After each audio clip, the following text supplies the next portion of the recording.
this thing starts, we're going to go for a ride. Let's see. Cold start.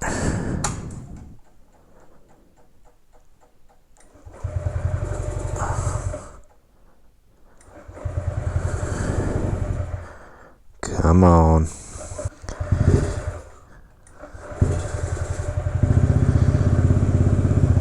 Woo! All right. Let's do it.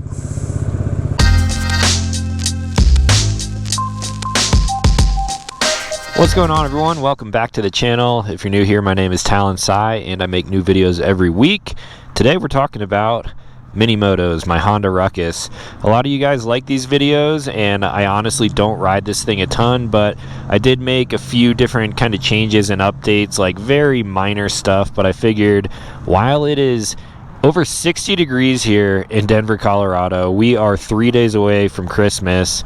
The weather's beautiful, so I'm gonna bring this thing out and just kind of answer some questions that you guys had for me. So right off of the bat, some of the changes that you will see here, really the only change that you will see is I had Jake at Lucid Wraps cover the front kind of fairing box area in Psy Camo, and I already had some questions on Instagram. I asked you guys to ask me questions about this bike. How was it to wrap this?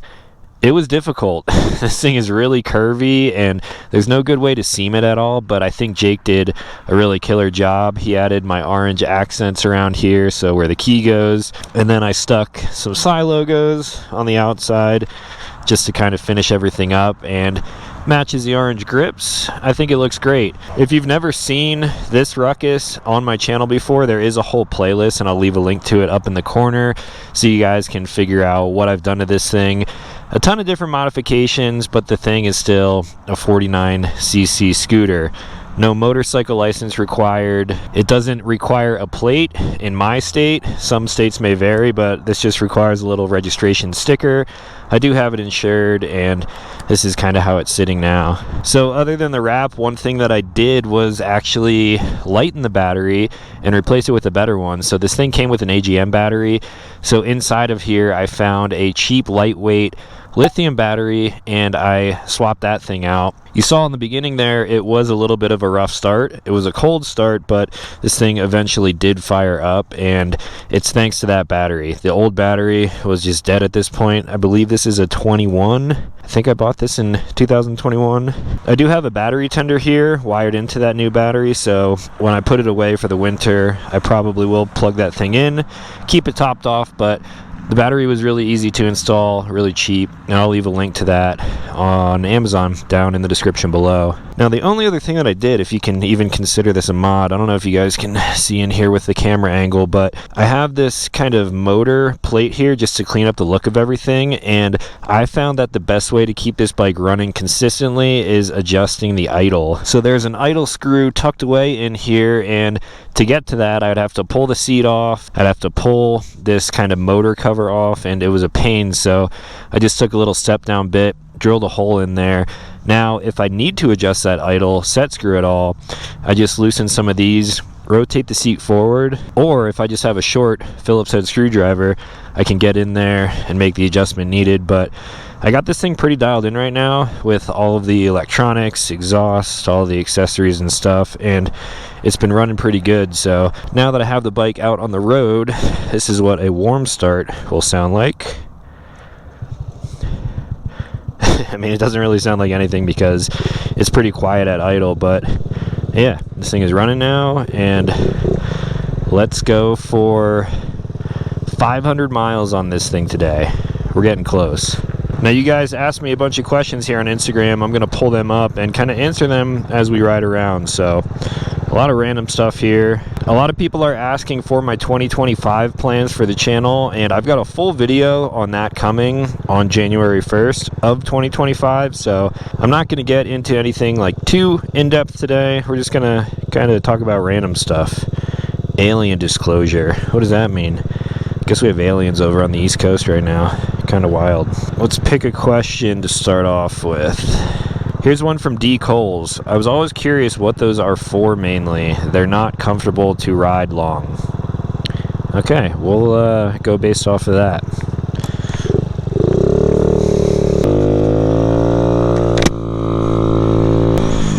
So what is the Honda Ruckus mainly for? I think the only like real answer, if you were to ask someone at Honda, would be for commuting. Now going from a red light there, it obviously takes me a while to get up to like an appropriate speed. I believe the speed limit on this road is 45 miles an hour. 45 miles an hour on a Ruckus is really ringing it out. Even with all the modifications that I've done, I'm climbing up there, I'm almost doing about 40 miles an hour, and with the wind at my back and gravity on my side, I could definitely get this thing to go 45, sometimes 50 in an extreme case, but you are ringing it out. So I think the Honda Ruckus is really tailored towards people who are commuting in a city environment. I'm a little bit outside of Denver, and I live even further outside of Denver, so one of the reasons why I don't really ride this thing a ton is because there are speed limits in between where I live and like the more downtown area of Denver, and when I bring this thing out, there are a few different roads that I kind of have to ride on the shoulder on, that way I'm not holding up traffic, especially when the bike is cold. I mean, it takes, I don't know, a couple miles to get this thing really pumping and warmed up. Now on a flat like this, if I ring it out, it will eventually get to 40. It will cruise at 40 pretty comfortably. I would say max is about 45, and then in those extreme cases when I'm really pushing it, you could get it up to 50. But yeah, this thing is not powerful. It's not supposed to be, so it's really for commuting. In my case, I just have this thing for fun. I've talked about this a lot in the past in all the other Ruckus videos, but it is a really cheap two-wheeled vehicle to get into. I believe the MSRP on these is probably still around like the $2,800 mark. Maybe after tax and tags, you're looking closer to like $3,000. So for me, it wasn't a crazy expensive purchase because I'm coming from like larger motorcycles typically. Man, everyone is speeding on this road. I'm doing the speed limit. I'm doing 40, just so you guys know. So I got this thing for fun, so I could kind of bolt parts onto it, make some videos, and in the case where I am in like a city environment, kind of like this area, it's really fun to kind of putt around on. Honestly, the lower the speed limit of the area that you're in, the more fun these kind of are, because then you can ride them appropriately with traffic. So yeah, I would say most people are going to be living in a city. They're going to be commuting with a bike like this, but also there's a huge enthusiast group behind them who do motor swaps. They bolt on a bunch of accessories like I've done. I made this thing like a tiny bit faster. I believe stock it would only do like 30 or 35. So that was a good kind of intro question for anyone who was curious, what is this thing for? Another question to piggyback off of that from Mark: pick your favorite, Ruckus or Grom. For me specifically, where I currently live, I'm going to say the Grom, just because it's more accessible to ride on roads where I live. If I lived in a city, it might be a harder comparison, but the Grom is still low powered, but you can ride it up to highway speeds if you do have some modifications done to it. So I'm gonna have to say the Grom. I still love the Ruckus though. There's just something so unique about these things. Next question we got here: Ruckus versus Navi comparison. So if you guys know about the Honda Navi, I believe, and I could be wrong on this, I've never experienced one. I've seen them around town occasionally, but the Navi is basically a Ruckus with fairings. So you're gonna have pretty much the same power, same braking system. It's not a whole lot different. It's gonna ride more like a motorcycle because of the feet position and things like that, but I've never really been drawn to the Navi because I think the Ruckus aesthetically looks cooler. There's definitely more aftermarket support for these, at least as of right now. For me, I'm gonna put the Grom at the top, and then the Ruckus, and then the Navi. Again, haven't experienced a Navi though. I have no idea where I'm going right now. We're just kind of cruising around. Let's see what's over here. Jerome asked, road use legality and that US is so easy compared to strict Europe. Yeah, I'm not exactly sure about the laws compared to Europe, but US laws, and this is like a generalized statement, but 49cc low power scooters like this are really easy to get on. I would say most states you can ride them without a motorcycle license. They are insanely cheap to insure and register, and this thing basically cost me $0. Like if I had to guess, it might cost maybe $20 to insure for the whole year, and that's bundled with like other motorcycles and all my other vehicles and whatever other coverages I have. But these things are legal in a lot of places. In Colorado, specifically in Denver too, it is legal to actually park these things on sidewalks. So if you are in an area that has a lot of shops and businesses and there's no parking, I believe it is actually legal to put this thing up on a sidewalk and put your kickstand down. Obviously, you should be respectful if you ever do that. I've done that occasionally. I see full-blown motorcycles doing that, like sport bike riders, 600s, 1000s, whatever. I try not to do it often, but if I were ever to be like in downtown, parking down there is absolutely horrendous, so I would definitely take advantage of that because it is a low-powered scooter. Scooters are definitely bigger in the European market, and they make some like almost sport bike powered scooters over there. I mean, we have big scooters here too, but definitely not as popular as motorcycles. I think it would be fun to go to Europe though and rent something like this to just kind of cruise around some of the old cities over there. I feel like it would be a blast. Hey, there's a TW200. Those things are sweet. I'd like to ride one of those at some point. It's kind of like a Yamaha fat tire little dirt bike commuter kind of thing. Definitely makes more power than the Ruckus. Probably makes riding around in areas like this a little bit easier too. Alright, let's see. While we come to a red light, I'll look at another question. Best little scooters or bikes for bigger guys? Depends what you mean by bigger. If you are a tall person, for reference, I am 5'10", 5'11" on a good day. I have these extended pegs out here. I think I did a video of when I installed those, and when I'm sitting way back on the seat, I'm just like putting the balls of my feet on this thing. So if you're 6 foot to maybe even like 6'5", if you get some like forward control pegs like this, I feel like you could ride this thing pretty comfortably. I also have these like rear set pegs here, so you can ride it kind of more tucked up. And when you tuck up, you can do higher speeds. Like right now we're doing about 45 here. So if you're bigger in the sense of being tall, I still think you can ride one of these. I know people who ride Groms that are over 6 feet tall. Granted, it's not going to be like the most comfortable thing ever, but you're sacrificing comfort for a whole lot of fun. Now, if you're talking about bigger in the sense of weight, you could still kind of try to get comfortable on a Ruckus, or you could try to get comfortable on a Grom, but at that point you're going to be losing a lot of power, especially on a low powered scooter like this. The Grom definitely has more power, so if you are bigger in like the weight department, I think the Grom would be a better like mini moto option, but it really depends on what you want to do. I mean, if you're looking for a motorcycle experience and you're tall and you're like 250 plus pounds, then maybe just go up to a 300 or something like that. It's not going to give you the same sensation as like a mini moto would, but you're going to have more power. It's going to be easier for you to ride for a lot of different reasons. Going up a hill, speed limit is 35, and I'm doing 35. I feel bad when I'm not speeding around this area because everyone freaking speeds. So I'm maxed out here going up this hill, but at least I'm doing the speed limit. Kind of.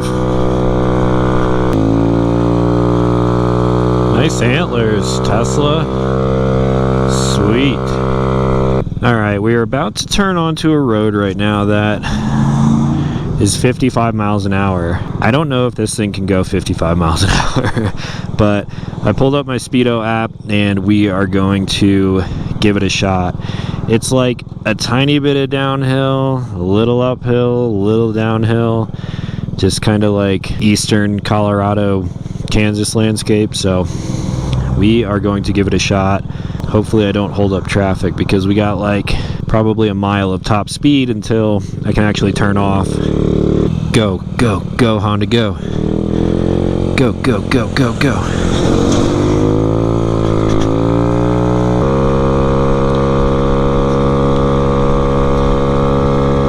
to tuck here so you guys can't really see what's going on, but it will save my top speed. Currently going 42, 43. Alright, it's holding pretty steady right here at 42, up a tiny bit of a hill. 40, I gotta tuck again. So on a flat road here at pretty much a full tuck, I'm doing 44, 45. Also keep in mind I am above a mile high. We're probably at like 5,800 feet in elevation here, so I think this thing would be even better at sea level, but I will probably never ride this thing at sea level. Traffic doesn't seem too concerned behind me. They're giving me a lot of space, which is nice. I appreciate that, and I understand I shouldn't be riding this on a road that has a 55 mile an hour speed limit, but that's the max limit. I guess technically there's nothing wrong with this. So when I'm sitting up and taking all of the air straight to my body, I'm doing about 40. So not terrible in like a city environment, but all the way out here, not the greatest. This is my chance to get off though. We're gonna go find a hill over here and try for like our max top speed with gravity on our side. Maybe some wind at our back, that would be nice. Oh, that lady's mad. Alright, this is our chance here. Gets up to 15 fine, 20, 22, 23, 25. Once the variator opens up, then you can get into higher speeds. You're doing 30, 33, 34, 35. And now we'll have a little bit of a hill right here. I've done some speed tests on this hill in the past, so full tuck, and then we'll see what we get to. This thing is probably past its stock red line right now. I do have that CDI controller though, so I mean I'm going fast for a Ruckus right now. A stock motor Ruckus. I think that's about all the road we have, so wonder if that was 50. We're going to head back to the garage and we'll check in on our top speed.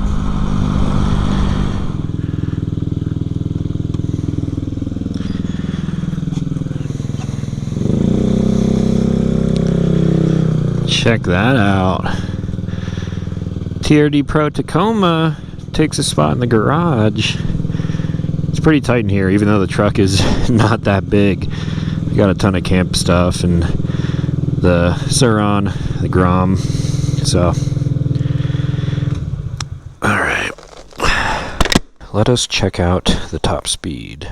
Ooh, 49 miles per hour. So, I guess I wasn't far off there saying that you can almost go 50 if I didn't just eat lunch at Chipotle and gain like 5 pounds. Maybe we could have got another extra mile per hour there. This is how light the Ruckus is. When I need to like park it in a tight spot, you can just pick it up, which is pretty cool. Right about there. Nice. So if you guys have any questions on the Ruckus or any kind of like mini moto stuff, let me know in the comments down below. I'll try to answer anything as best as possible. Hope you enjoyed this quick 500 mile update on the Ruckus.